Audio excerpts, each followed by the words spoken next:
Olá, louvado seja nosso Senhor Jesus Cristo, para sempre seja louvado. Glória ao Pai, ao Filho e ao Espírito Santo, como era no princípio, agora e sempre. Amém. Queridos irmãos e irmãs, paroquianos da nossa paróquia, Nossa Senhora da Maria, Diocese de Cristalândia, Lagoa da Confusão, graça e paz, unidos na fé, aqui nos colocamos atentos à Palavra de Deus nesse dia 13 de agosto de 2023, nesse 19º domingo do tempo comum, em que nós abrimos o nosso coração, pedindo a Deus que guie e ilumine a todos nós. E o evangelho que nós temos é tirado de Mateus, capítulo 14, versículos de 22 a 33. O Senhor esteja convosco, Ele está no meio de nós. Proclamação do evangelho de Jesus Cristo, segundo Mateus. Glória a vós, Senhor. Depois da multiplicação dos pães, Jesus mandou que os discípulos entrassem na barca e seguissem à sua frente para o outro lado do mar, enquanto ele despediria as multidões. Depois de despedi-las, Jesus subiu ao monte para orar sós. A noite chegou e Jesus continuava ali sozinho. A barca, porém, já longe da terra, era agitada pelas ondas, pois o vento era contrário. Pelas 3 horas da manhã, Jesus veio até os discípulos andando sobre o mar. Quando os discípulos o avistaram andando sobre o mar, ficaram apavorados e disseram: "É um fantasma!" e gritaram de medo. Jesus, porém, logo lhes disse: "Coragem, sou eu, não tenhais medo." Então Pedro lhe disse: "Senhor, se és tu, manda-me ir ao teu encontro caminhando sobre as águas." E Jesus respondeu: "Vem." Pedro desceu da barca e começou a andar sobre as águas em direção a Jesus. Mas quando sentiu o vento, ficou com medo e, começando a afundar, gritou: "Senhor, salva-me!" Jesus logo estendeu a mão, segurou Pedro e lhe disse: "Homem fraco na fé, por que duvidastes?" Assim que subiram no barco, o vento se acalmou. Os que estavam no barco prostraram-se diante dele, dizendo: "Verdadeiramente tu és o Filho de Deus." Palavra da salvação. Glória a vós, Senhor. Verdadeiramente tu és o Filho de Deus. Neste domingo em que nós nos deparamos com esse trecho de Mateus, bonito trecho, nós contemplamos um momento na vida de Jesus e um momento que Jesus se aproxima como Deus dos seus discípulos. Então o que nós temos? Nós tivemos a multiplicação dos pães, viu? E um dos evangelistas diz que após a multiplicação dos pães, a multidão queria fazer Jesus rei. Jesus recusa essa proposta e manda os discípulos subirem no barco e tira eles dali. Talvez até para eles não se corromperem também. O pessoal está querendo fazer você ficar rei. Nós seremos os ministros, viu? Nós seremos os ministros aqui, viu? Então, e Jesus, não é isso não. Eles têm que aprender a resolver o próprio problema. A gente ensinou que é na partilha que a gente resolve o problema da fome. Então vocês saiam daqui. Temos uma tentação. A tentação de fazer com que Jesus se torne rei. Nessa lógica, nesse pensamento, então se explica o fato de Jesus tirá-los dali. E ao tirá-los, os discípulos dali, enfiar no barco e seguir para outra margem, Jesus despede a multidão. Bom, vocês já sabem como partilhar o pão, agora vocês seguem o caminho de vocês. Jesus não quer que essa multidão siga, mas quer que essa multidão viva a dimensão de que a fome tem que ser resolvida com partilha.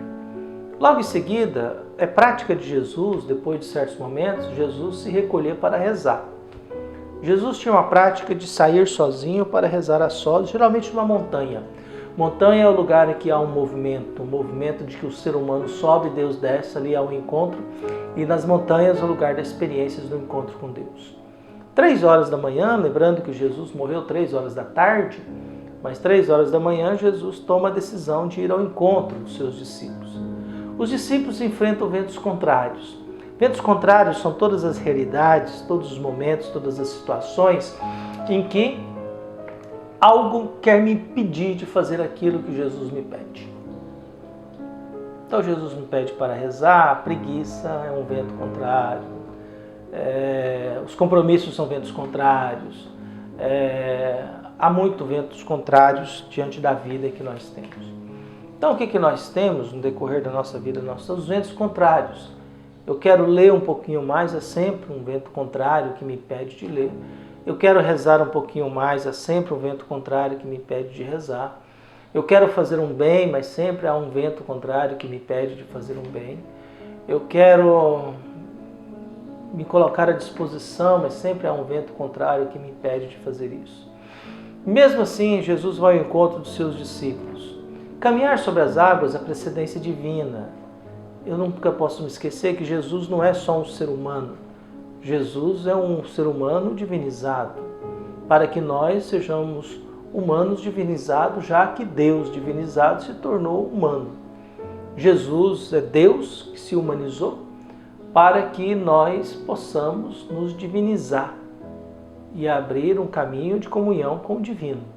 Nessa lógica, nesse pensamento, é bonito a gente perceber e abrir o nosso coração para que a gente possa buscar Jesus Cristo diante da fé e da oração.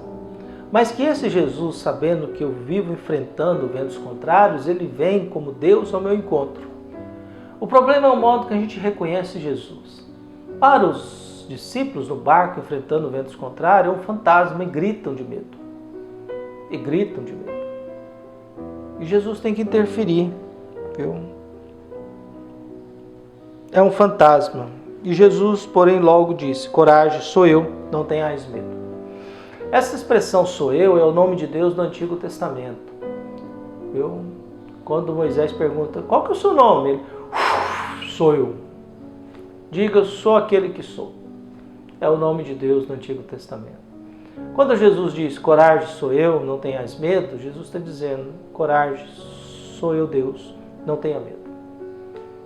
Então, temos Jesus caminhando sobre as águas, precedência divina, só Deus pode fazer isso. Só Deus pode transfigurar. A reação nossa é de medo, a gente tem medo de Deus, temos medo de Deus, achamos que é um fantasma. Deus quem tem que nos acalmar, tem que pedir de nós coragem, tem que nos acalmar, tem que pedir que a gente não tenha medo. Por outro lado também vem a tentação de Pedro. Pedro se empolga, porque Pedro é um homem em busca da identidade. É um homem em busca de uma identidade de fé. E aí Pedro, se és tu, deixa eu participar da sua divindade. Quer dizer, o que Pedro está pedindo? Caminhar sobre as águas é coisa de Deus. Pedro está pedindo para entrar na esfera divina de Jesus. Pedro está pedindo para participar da divindade de Jesus. E Jesus permite. É isso que é interessante. Se você é Deus e está caminhando sobre as águas, deixa eu ir ao teu encontro. Só que participar da divindade de Deus exige coragem. Exige coragem. Exige muita fé. E Pedro vai. Mas o que assusta Pedro? Um vento. Um vento. Os ventos contrários. O vento contrário gera em Pedro falta de fé, medo, e ele começa a afundar.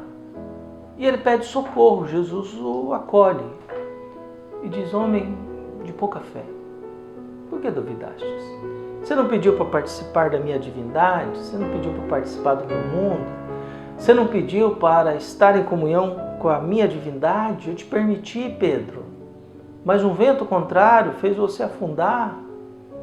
Essas coisas são muito comuns quando nós falamos que temos muita fé, mas qualquer desavença na comunidade, a gente para de rezar, a gente para de prestar um serviço, ou ao contrário, né? Eu quero ser dono da igreja, eu quero ser dono de Deus, eu quero mandar e desmandar, eu dou palpite em tudo, eu que mando, eu controlo.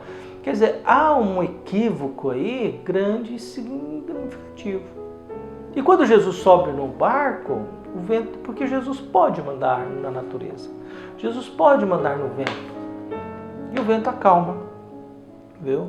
E aí os discípulos fazem a sua profissão de fé, verdadeiramente tu és o Filho de Deus, verdadeiramente tu és o Filho de Deus. E essas experiências vão mostrando coisas na nossa vida. Jesus vai nos tirando das tentações do poder, mas também sabemos que vamos enfrentar ventos contrários. Podemos, às vezes, ter a tentação de querer participar da divindade de Deus, Mas participar da divindade de Deus, caminhar sobre as águas, exige coragem e fé. Só que ter coragem e fé significa não ser abalado por um vento, por um sopro contrário. E mesmo na nossa covardia, Jesus nos salva. Entra na nossa vida, manda acalmar. E só nos resta fazer uma profissão de fé. Verdadeiramente tu és o Filho de Deus. Que Deus abençoe a todos nós, ilumine o nosso coração. Um abraço, até mais.